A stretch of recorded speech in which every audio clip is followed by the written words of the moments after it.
Hey, thanks so much for finding the video. Do us a favor. If you haven't done so yet, please subscribe. And be sure to leave your comment. We love to interact. Enjoy the video.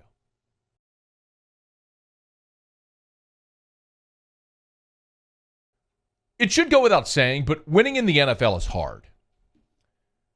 Winning on the road in the NFL is harder. Winning on the road in the NFL down 6 starters feels nearly impossible.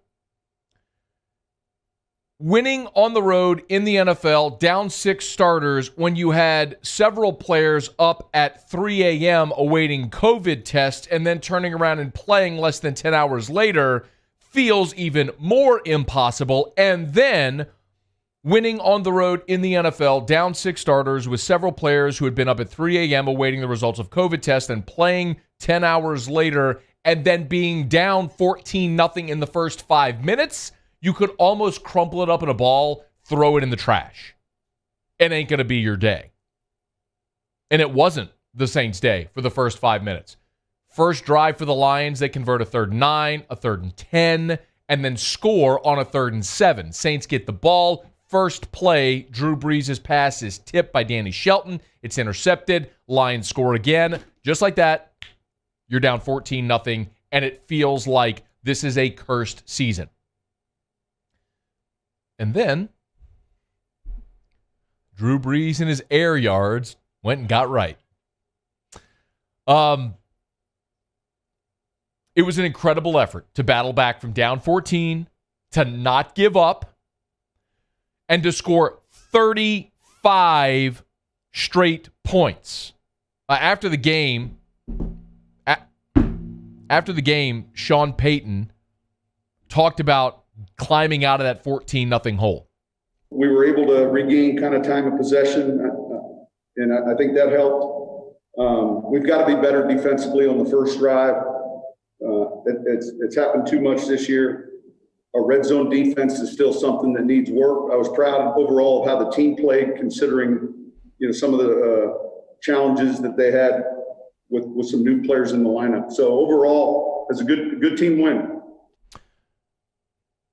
Now, we'll talk about the game in a second, but now you have a great setup moving forward. Think about where you are. Think about how much the complexion of this conversation about the Saints has changed with one win. You were sitting there at 1-2, watching the Bucs really start to hit their stride. They won again yesterday. All of a sudden, Carolina's winning games too. You're at 1-2. And now you're on the road against a team you should beat, but you're down 6 starters. If you fall to 1-3, now you have a mighty hole to dig out of. There's time, but you win that game.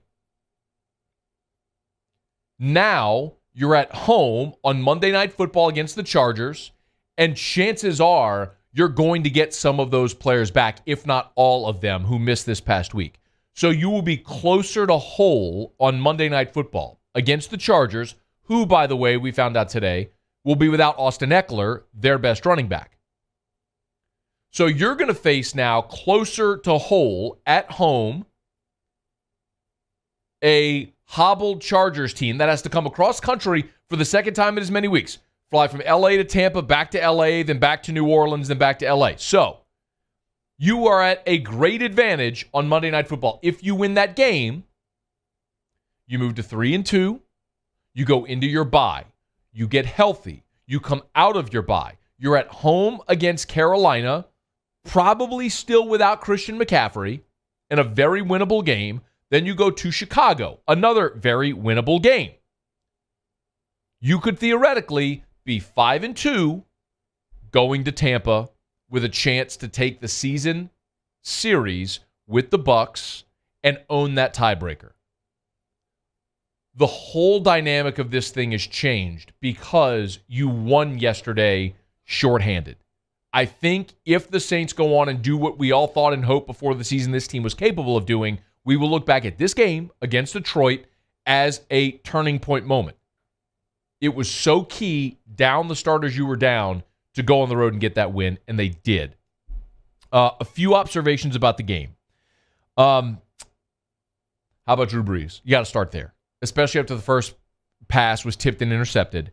From there, he was nearly flawless. 19 of 25, 246 yards, and 2 scores after that deflected pass. I mean, that is the efficient Drew Brees that we've come to know. And Brees' statistics are starting to look more like Drew Brees. His completion percentage is over 70%. His QBR is among the best in the league now. Like, that's what the Saints need from Drew Brees to make this thing go. We know they're not a stretch the field team, but if they can be efficient within 20 yards of the line of scrimmage and surgically cut you apart, that's what makes this team go. It's how they've built this roster, and they did it yesterday, and it was awesome to see. I have got to tip my cap also to Traequan Smith. After he dropped the third down on the first drive against the Raiders, I even tweeted like I'm done with him. When you spend a third-round pick on somebody, you have a degree of expectation, and to this point, he had been too inconsistent to even mention. And that was a deal breaker. You've got to make that catch in the NFL. He didn't, but he came back after that and actually had a really good rest of the game against the Raiders. And yesterday against the Lions, I think is his best game as a pro. He caught every ball that he was targeted and fought for yards after the catch. His touchdown, the sec, was incredible. Fighting in the air for the ball and taking it away and scoring. And not only that, first drive of the second half, Josh Hill fumbles near midfield, and you're in a 28-14 ball game, but Josh Hill fumbles near midfield, the ball kicks back, and Tre'Quan Smith, hell of a hustle play to go recover it. Good on you, man. My sincere hope is that what we saw from Tre'Quan yesterday isn't a moment in time, and that he becomes that consistently, which is what they hoped they were getting when they drafted him in the third round out of UCF. And it hasn't happened. And maybe the absence of Mike Thomas has forced him. It's been the kick in the ass he needed to become that guy. That's my hope anyway. You're continuing to see the rapport build with Drew and Emmanuel Sanders, and maybe Tre'Quan is starting to emerge as a legit number 2 in the NFL. If that's the case when you get Mike Thomas back, then it becomes, okay, double or triple Mike Thomas at your own peril, because now you got a guy opposite him. That was great to see. Tip of the cap to Traequan Smith. We also learned, if you ever questioned it, Ryan Ramczyk's value. When Ramczyk went down and Ethan Greenidge went in the ball game, the Saints were completely unable to run the ball to the right side. It was almost embarrassing to watch them try to run the ball to the right side. And Greenidge gave up a horrible sack where he olayed a defensive end. The good news there, remember, the Saints in this offseason signed James Hurst, a veteran tackle who had been with the Ravens.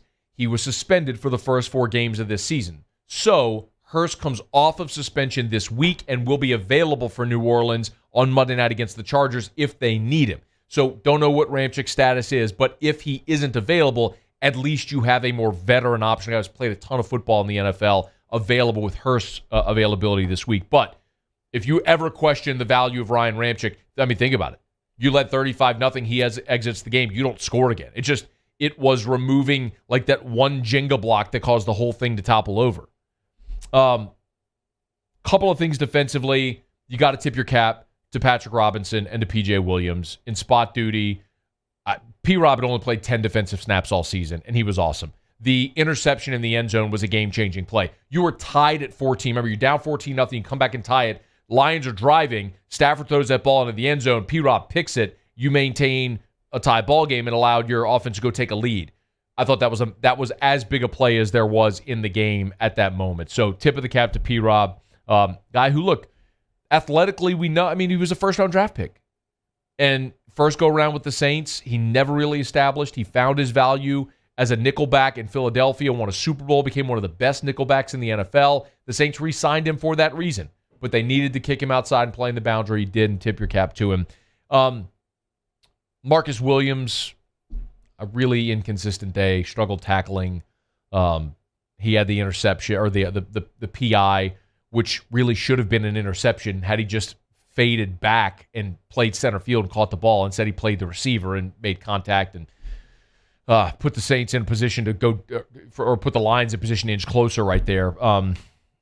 In any event, that's a guy who we've talked about it enough. Marcus Williams statistically is right there with the best safeties in the NFL, as odd as that may sound, but too many times you see those types of plays that just aren't winning plays, and it makes it really difficult to justify paying him a massive contract. But that's something the Saints will have to deal with this offseason whenever that comes. But in the meantime, a massive win for New Orleans to go to Detroit shorthanded, all the circumstances around it, to get that win and put themselves in a position to get a win at home on Monday Night Football and go into their bye winning back-to-back games with a very manageable couple of games coming out of the bye as well. So you've got to be feeling much better about New Orleans today than you did a week ago. Hey, thanks so much for watching. Please leave your comments. I love to interact, and be sure to hit the red subscribe button below.